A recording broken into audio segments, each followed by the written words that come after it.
এখানে রয়েছে 31তম অধ্যায়, জীবের গতি সম্বন্ধে ভগবান কপিল দেবের উপদেশ। অর্থাৎ আমরা প্রত্যেকেই জীব, আমাদের কি গতি, কোথায় কখন কি গতি হয়, সেই গতি সম্বন্ধে ভগবান কপিল দেব তার মায়ের মাধ্যমে জগৎবাসীকে যে উপদেশ দিচ্ছেন সেই সম্বন্ধে আমি একটু অধ্যয়ন করছি। সবাই মন দিয়ে শ্রবণ করবেন।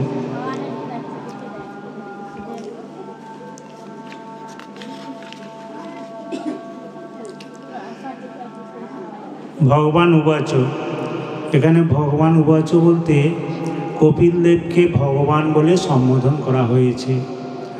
ভগবান উবাচ, ভগবান বললেন, পরমেশ্বর ভগবানের অধ্যক্ষতায় জীবাত্মা তার পূর্বকৃত কর্মের ফল অনুসারে বিশেষ প্রকার শরীর ধারণের জন্য পুরুষের রেতকণা আশ্রয় করে স্ত্রীর গর্ভে প্রবেশ করে। হরে কৃষ্ণ। মাতাজি, যদি গল্প করতে হয় এখান থেকে উঠে যান। ভগবানের কথা শ্রবণ করতে কারা আসেন? খুব নিষ্ঠার সঙ্গে শ্রবণ করতে হয়। এই নয় যে আমি ওখানে পাঠ হচ্ছে আমি আমার মতো চলবো, তাহলে কিন্তু কি হচ্ছে, আপনি ভগবানকে অবজ্ঞা করছেন, গুরুদেবকে অবজ্ঞা করছেন, আমাকে নয়। এখানে ভগবানের কথা আলোচিত হচ্ছে। সুতরাং ভগবানকে অবজ্ঞা করলে আপনার জীবন দুঃখ থেকে কোনোদিন সুখের দিকে যাবে না। সেই জন্য ভগবানের কথাটা শ্রবণ করতে হয় ভক্তি, শ্রদ্ধা এবং ঐকান্তিকতার সঙ্গে। হরে কৃষ্ণ। ভগবান বললেন, পরমেশ্বরের অধ্যক্ষতায় জীবাত্মা তার পূর্বকৃত কর্মের ফল অনুসারে বিশেষ প্রকার শরীর ধারণের জন্য পুরুষের রেতকণা আশ্রয় করে স্ত্রীর গর্ভে প্রবেশ করে। আমাদের পূর্ব জন্মে আমরা এই জন্মে যেমন যেমন কর্ম করছি সেই কর্মের ফল অনুসারে আমি পরবর্তী জন্মে কিভাবে প্রবেশ করব সেটা এখানে ভালোভাবে উল্লেখ করা হয়েছে। আমার যদি কর্ম ভালো হয় তাহলে আমি ঊর্ধ্বগতি হব, আর যদি আমার কর্মটা খারাপ হয় তাহলে আমার নিম্ন গতি হবে, নিম্ন যোনিতে যাব। সেখানেও পুরুষ আছে, সেখানেও স্ত্রী আছে। কেবলমাত্র মানুষের স্ত্রী পুরুষ আছে তা নয়, বিভিন্ন পশু পাখি প্রত্যেকে স্ত্রী পুরুষ আসছে। সেই স্ত্রীর কাছে যায় কখন না, পুরুষের রেতকণা দিয়ে। পুরুষের যে রেত, সেই রেতকণার মাধ্যম থেকে আমার কর্মফল অনুযায়ী সেই জন্ম আমি পাব। এটাই ভগবান বলছেন।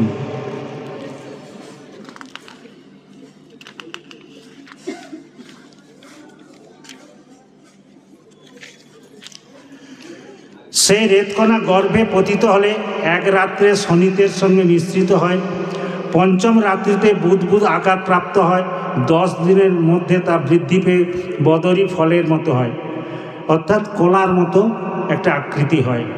তারপর ধীরে ধীরে তার মাংসপিণ্ডে অথবা অন্ডে পরিণত হয়। অর্থাৎ যারা আমাদের মতো স্তন্যপায়ী, তাদের কি হয়, তারা কদলী বৃক্ষের মতো হয়। আর যারা পক্ষী তাদের অন্ড মানে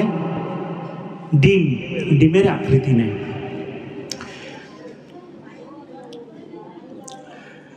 এক মাসের মধ্যে তার মস্তক গঠিত হয় এবং 2 মাসের মধ্যে তার হাত পা ও অন্যান্য অঙ্গ গঠিত হয়। 3 মাসের মধ্যে তার নখ, আঙুল, লোম, অস্থি, চর্ম প্রকাশিত হয় এবং সেই সঙ্গে জনেন্দ্রিয় দেহের ছিদ্রগুলি যথা চক্ষু, নাক, কান, মুখ, পায়ু প্রকটিত হয়। কোন মাসে বললাম? কোন মাসে বললাম? 3য় মাসে। বুঝতে পেরেছেন? তাহলে এই যে গর্ভে সন্তান হয়, আজকের ডাক্তাররা কি বলছে, 3 মাস হয়ে গেলে আলট্রাসোনোগ্রাফি করুন। কিন্তু আমাদের শাস্ত্র মানে আমাদের সনাতন শাস্ত্র এত সুন্দরভাবে বুঝিয়েছেন, দেখিয়েছেন, কিন্তু আমরা সেগুলো বিশ্বাস করি না। আমরা ডাক্তারের পেছনে যাই শুধু অর্থ নষ্ট করতে। বুঝতে পেরেছেন? তাহলে আমাদের শাস্ত্রে কিভাবে গর্ভের ভেতরে সন্তান একটু একটু করে বড় হয় সেগুলো বলা হয়েছে। আমরা 5 মাসে কি করি? পঞ্চামৃত দিই, তাই কি না? তারপর 7 মাসে 7 ভক্ষণ, তাই তো?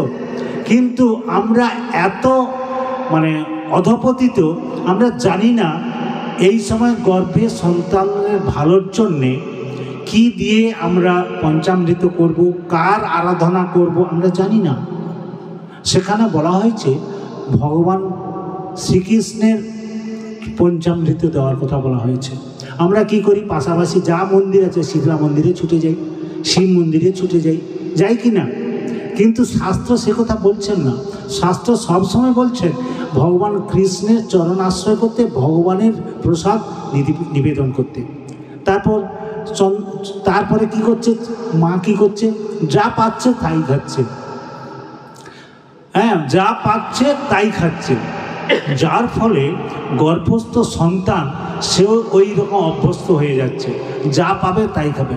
সাপ, ব্যাঙ, গরু, বাছুর যা পাবে তাই খাবে।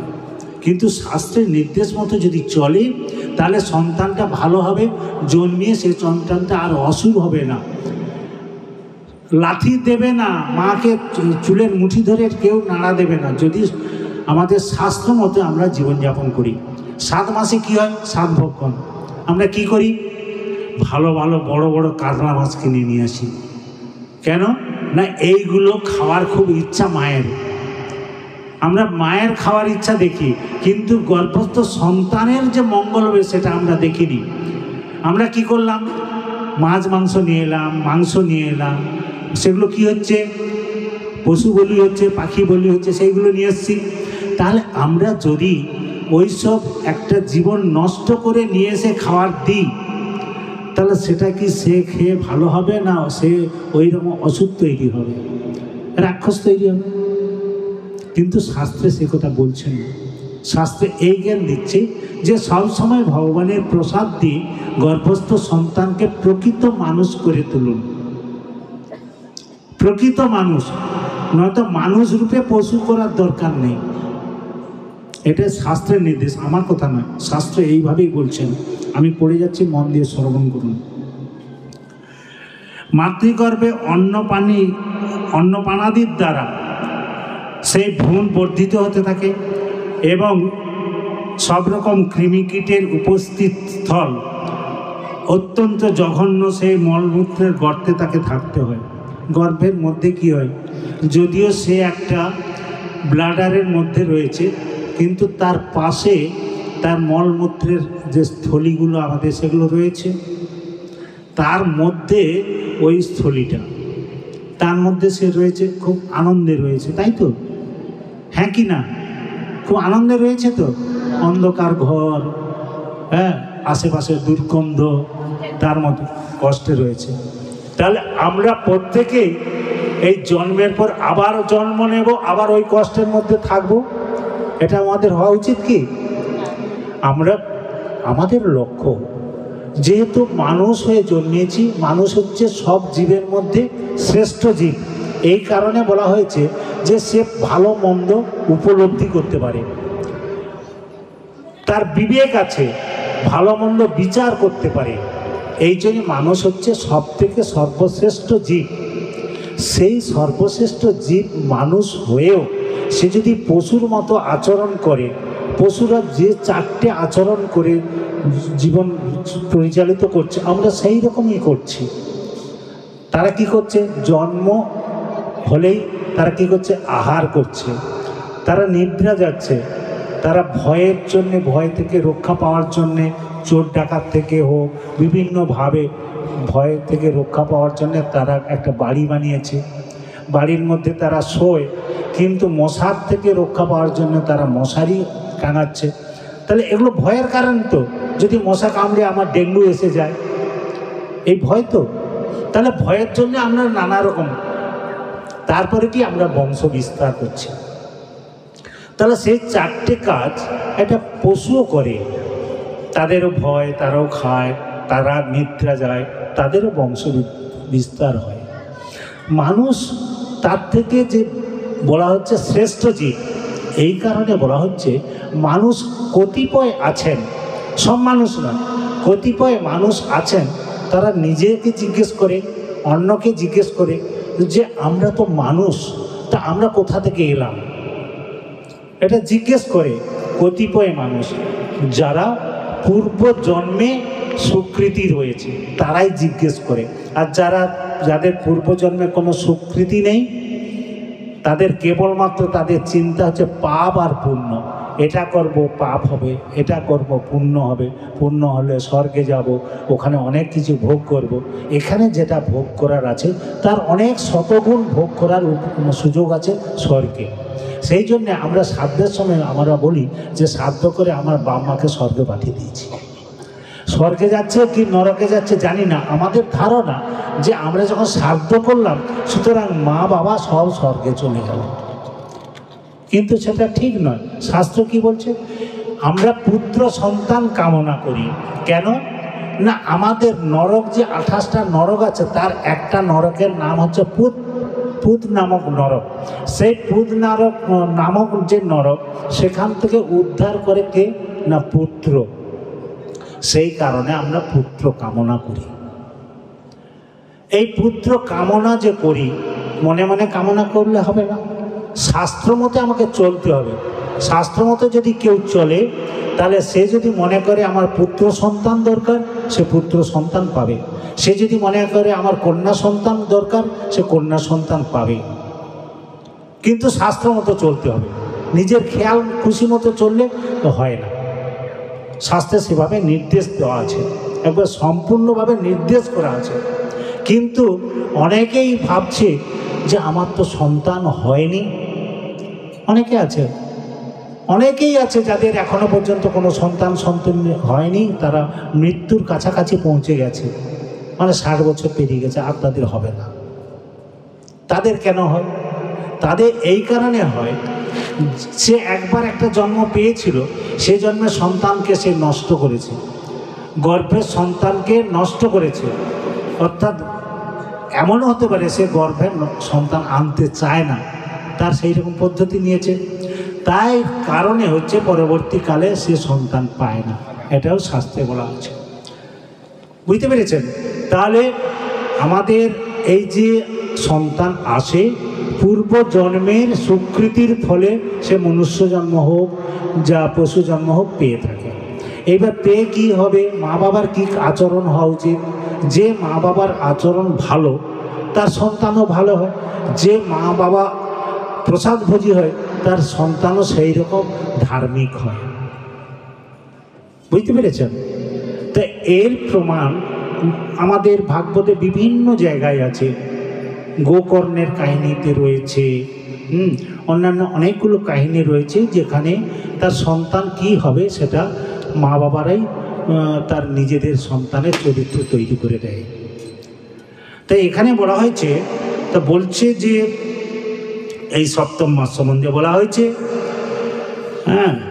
শিশুটি যখন পিঞ্জরস্থ পক্ষীর মতো অঙ্গ সঞ্চালনে অসমর্থ হয়, গর্ভের মধ্যে বাস করে, সে যদি ভাগ্যবান হয়, তখন তার পূর্বের শতজন্মের সমস্ত দুঃখ দুর্দশার কথা তার স্মরণ হয়।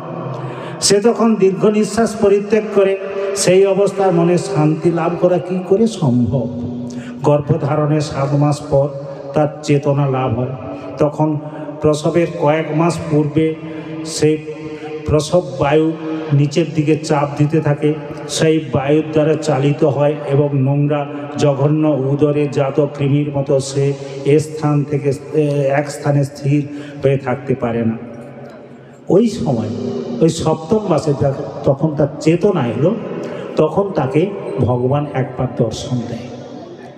ভগবান তাকে একবার দর্শন দেয়। দর্শন দেওয়ার পর আবার ভগবান সেখান থেকে অন্তর্হিত হয়ে যায়। তখন সেই ছেলেটা পুনরায় দর্শনের জন্য, কেন ভগবান দর্শন করলে একটা আনন্দ আসে, পুনরায় সেই দর্শনটা পাওয়ার জন্য সে ছটফট করে। তখন আমরা উপলব্ধি করি ছেলেটা পা নাড়ছে, আমরা ভাবছি অন্য কারণ। অর্থাৎ সেই বাচ্চাটা ওই ভগবানকে দর্শন করার জন্য সে ব্যাকুলভাবে হাত পা নাড়ে, ছটফট করে। তখনই আমরা উপলব্ধি করি সন্তানটাকে। 7 মাসের আগে কিন্তু ছটফটানি থাকে না। ওই 7 মাস থেকে দর্শন দেওয়া পাওয়ার পর পরবর্তী দর্শনের জন্য সে ব্যাকুলভাবে ছটফট করে। বুঝতে পেরেছেন?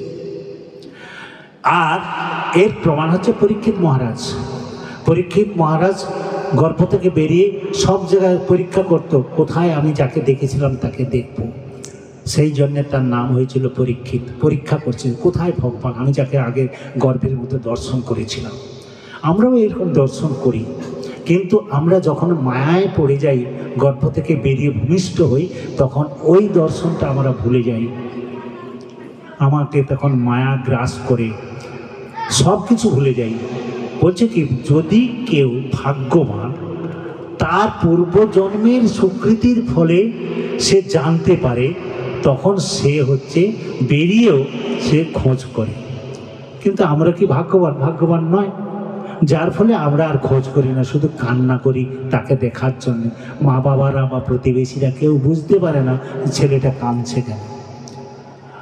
মহাপ্রভু কাঁদতেন, তাকে সবাই যখন হরিনাম শোনাতেন তখন তার কান্নাটা থেমে যেত। আমরা কাঁদি, বাচ্চা যখন ছিলাম আমরা সবাই কেঁদেছি, আপনারাও কেঁদেছেন, সবাই কেঁদেছি। কিন্তু কেন কাঁদি? মা ভাবে বোধহয় সে দুধ পাবে, সে দুধ দিতে যায়, হ্যাঁ, সে চাপে পড়ে দুধ খায়, তার কিন্তু দুধ খাওয়ার তখন ইচ্ছা ছিল না, তার শুধু ওই ভগবানের জন্য সে কাঁদছে। দেখবেন এখনো পর্যন্ত বাচ্চা যা যদি কাঁদে, খুব মধুর স্বরে চেষ্টা করবেন সেখানে হরিনাম করতে, দেখবেন হরিনাম করলে তার কান্না থেমে যাবে। এটা শাস্ত্রের কথা, এটা হতে বাধ্য। কিন্তু আপনি যদি গাধার গলা চিৎকার করে হরিনাম করেন, তখন কি আর ওই বাচ্চাটার রুচি হবে? খুব ধীর করে আস্তে আস্তে করে হরিনামটা করতে হবে বাচ্চার কাছে, দেখবেন বাচ্চা একবার শান্ত হয়ে গেছে। এইটা হচ্ছে ভগবানের স্বয়ং আর ভগবানের নামের যে প্রভাব, সেই প্রভাবটা ওই বাচ্চা ছেলের মধ্যেও সঞ্চারিত হয়। আমরা সবাই এই যে ভগবানের কথা শ্রবণ করছি, এই যে ভগবানের নামের সঙ্গে সঙ্গে যে শব্দ তরঙ্গ, এই শব্দ তরঙ্গ যখন আমাদের কান থেকে ভেতরে ঢুকে, তখন আমাদের হৃদয়টা কলুষ মুক্ত হতে থাকে। একদিনে যে সব মুক্ত হয় তা নয়। সেই কারণে কি বলা হচ্ছে, নিত্যং ভাগবত সেবায়, প্রতিদিন ভাগবতটা শ্রবণ করতে হয়, ভাগবতের সেবা করতে হয়। শ্রবণের মাধ্যমে একটা সেবা। কেন না, আমরা জেনেছি ভাগবতে আছে যে একজন রাজা, তিনি প্রতিদিন নববিধা ভক্তির দ্বারা ভগবানের সেবা করতেন। তার প্রথমটাই ছিল শ্রবণ, তারপর হচ্ছে কীর্তন, যেটা পরীক্ষিত মহারাজকে কীর্তন করে শোনাচ্ছেন সুখদেব গোস্বামী। তাহলে কীর্তন এবং শ্রবণ এটা খুবই গুরুত্বপূর্ণ। তৃতীয় কি, স্মরণ, অর্থাৎ সেটাকে মনে আবার সেটাকে চিন্তন করা।